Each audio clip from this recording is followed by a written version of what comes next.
హైదరాబాద్లో జరిగే IPL cricket match అమ్మకాల్లో అక్రమాలు చోటు చేసుకున్నాయని, ఐపీఎల్ మ్యాచ్ టికెట్ విక్రయాల అక్రమ దందాపై వెంటనే ప్రభుత్వం జోక్యం చేసుకోవాలని, విచారణ చేపట్టాలని డిమాండ్ చేశారు యువజన సంఘాలు. పూర్తి వ్యాపార మార్గంలో ప్రయాణిస్తున్న ఐపీఎల్ మ్యాచ్లు టికెట్ల కేటాయింపును అక్రమాల దందాగా మార్చివేశాయని, దీనికి హెచ్సీ యాజమాన్యమే పూర్తి బాధ్యత వహించాలని పీవైఎల్, ఏఐవైఎఫ్, డివైఎఫ్ఐ సంఘాల ఆధ్వర్యంలో నిరసనకు దిగారు. ఇండియన్ ప్రీమియం లీగ్ లో ఉన్నటువంటి టికెట్ల దందా, బ్లాక్ టికెట్ల దందాన్ని అరికట్టాలి.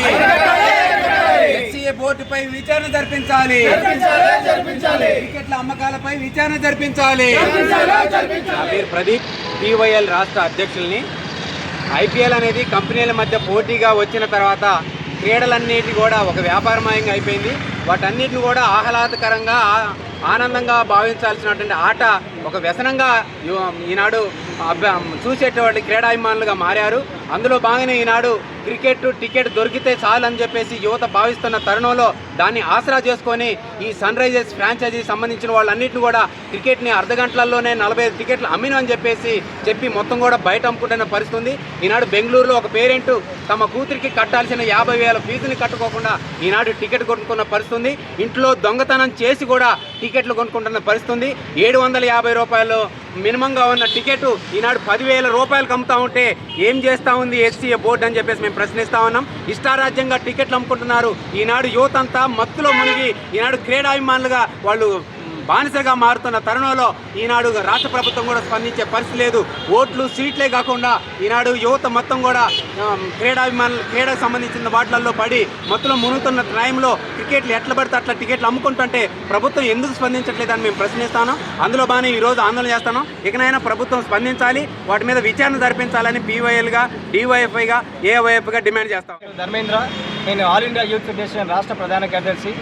ఈరోజు ఉప్పల్లో ఉన్నటువంటి రాజీవ్ గాంధీ అంతర్జాతీయ క్రికెట్ స్టేడియంలో ఈరోజు సన్ రైజర్స్ హైదరాబాద్, అదేవిధంగా రాయల్ ఛాలెంజర్స్ బెంగళూరు సంబంధించిన మ్యాచ్ ఉంది.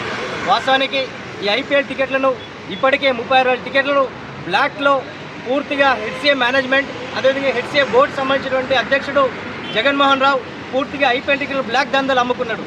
అదేవిధంగా హెచ్సీఏ వైఖరితో పాటు సన్ రైజర్స్ యాజమాన్యం కూడా ఈ టికెట్లను క్రీడాభిమానులకు అందకుండా, క్రీడా ప్రేక్షకులకు అందనీయకుండా ఈ టికెట్లు పూర్తి అమ్ముకున్నారు. అదేవిధంగా ఈరోజు హెచ్సీఏకి 4,700 టికెట్లు కాంప్లిమెంటరీ పాసులు వచ్చాయి.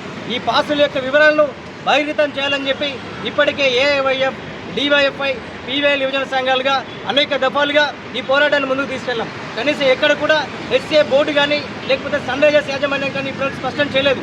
మేము అందుకే ఈ రాష్ట్ర ప్రభుత్వాన్ని, అదేవిధంగా బీసీసీఐని, అనేక తెలంగాణ స్పోర్ట్స్ అథారిటీకి సంబంధించిన అధికారులను ప్రశ్నించడం జరిగింది. కనీసం ఈరోజు మ్యాచ్ జరగబోతుంది. ఈరోజు 7 ఏళ్ళకి మ్యాచ్ ఉంది. కనీసం ఇప్పటివరకు కూడా ఎక్కడ కూడా హెచ్సీఏ ప్రకటన చేయట్లేదు. మేము కేవలం ఈరోజు యువజన సంఘాల ప్రతినిధుల బృందంగా ఈ రాష్ట్ర ప్రభుత్వాన్ని, అదేవిధంగా హెచ్సీఏని కూడా ఒకటి హెచ్చరించదలుచుకున్నాం. తక్షణమే ఈ ఐపీఎల్ టికెట్కి సంబంధించి బ్లాక్ దందాన్ని అరికట్టాలి. క్రీడాభిమానులకు పూర్తి స్థాయిలో కౌంటర్ల ద్వారానే టికెట్లు పంపిణీ చేయాలని చెప్పి మేము ఈరోజు డిమాండ్ చేస్తూ ఈరోజు నిరసనలో భాగంగా ఈరోజు హిమాయత్నగర్లో నల్ల జెండాలు చేపట్టి ఈరోజు హెచ్సీఏ తీరుని ఎండగడుతూ సన్ రైజర్స్ పూర్తిగా వ్యాపారమయమైంది. ఇప్పటికే ఐపీఎల్ పూర్తిగా వ్యాపారమైంది. కనీసం వినోదాన్ని పంచాల్సినటువంటి ఈ ఐపీఎల్ని కూడా టికెట్లు అందనీయకుండా వినోదాన్ని దూరం చేస్తున్నటువంటి హెచ్సీఏ తీరుని ఎండగడుతూ ఈరోజు ఈ ధర్నా కార్యక్రమాన్ని, నిరసన కార్యక్రమం చేపట్టామని. బ్లాక్ టికెట్లు దందా అనేది నడుస్తుంది. ఈరోజు రూలింగ్ పార్టీకి సంబంధించినటువంటి యూత్ ఆర్గనైజేషన్ యూత్ కాంగ్రెస్కు పోయి కూడా ధర్నా చేయడం జరిగింది. నేను ఒకటే అడుగుతున్నా యూత్ కాంగ్రెస్కి, మీరు ధర్నాలు కాదు చేయాల్సింది, మీ చేతిలో ప్రభుత్వం ఉంది, దయచేసి చర్యలు తీసుకోండి, వాడిని జైల్లో పెట్టండి. కానీ మీరు డ్రామాలు చేయడం ఏంటి? ఇది కరెక్ట్ కాదు. ఇది ఎవరో ఉద్యమాలు చేస్తాను, వాళ్ళు కౌంటర్ ఉద్యమాలు చేయడం కాదు. ప్రభుత్వంలో ఉన్న వాళ్ళు ప్రభుత్వ పరంగా చర్యలు తీసుకోవాలి. అదే సందర్భంగా వాళ్ళని కూడా పిలిపిస్తున్నా, రండి అందరు కలిసి ఈ అవినీతి చేస్తున్నటువంటి హెచ్సీఏలో ఉన్నటువంటి అధికారులకు, అదేవిధంగా ఈ క్రికెట్ని పూర్తి స్థాయిలో కమర్షియల్ చేసి క్రికెట్ని ఒక బిజినెస్గా చేస్తున్నటువంటి కార్పొరేట్ కంపెనీలకు వ్యతిరేకంగా అందరు కలిసి పోరాటం చేద్దామని మరోసారి అన్ని సంఘాలు పిలిపిస్తాం. క్రికెట్ అనేది ఈ యువతకు సమ్మర్ వచ్చిందంటే, సమ్మర్లో క్రికెట్ అనేది హాలిడేస్లో ఒక అదొక ఎంటర్టైన్మెంట్గా దాన్ని ఫ్యామిలీ మొత్తం పిల్లలతో పాటు ముసలి ముక్క అందరూ కలిసి ఒక ఎంటర్టైన్మెంట్ ప్లేస్ ఏదైతే ఉందంటే అది క్రికెట్ అని వాళ్ళు ఈ సమ్మర్లో క్రికెట్ని ఎంజాయ్ చేస్తూ వాళ్ళు ఈ సమ్మర్ అంతా గడపాలనుకుంటారు. కానీ ఈరోజు క్రికెట్ అనేది యువతని బానిసలు చేస్తుంది. ఈ మేనేజ్మెంట్లు ఏవైతే ఉన్నాయో ఆ మేనేజ్మెంట్లు టికెట్లను అమ్ముకుంటూ ఒక్కొక్క టికెట్ 500, 1000 రూపాయలు ఉన్న టికెట్ 15,000, 20,000 అమ్ముకుంటూ అలాగే క్రికెట్ బెట్టింగ్లకు వస్తూ యువతనంతా మత్తులోకి నెట్టివేయబడుతున్నారు.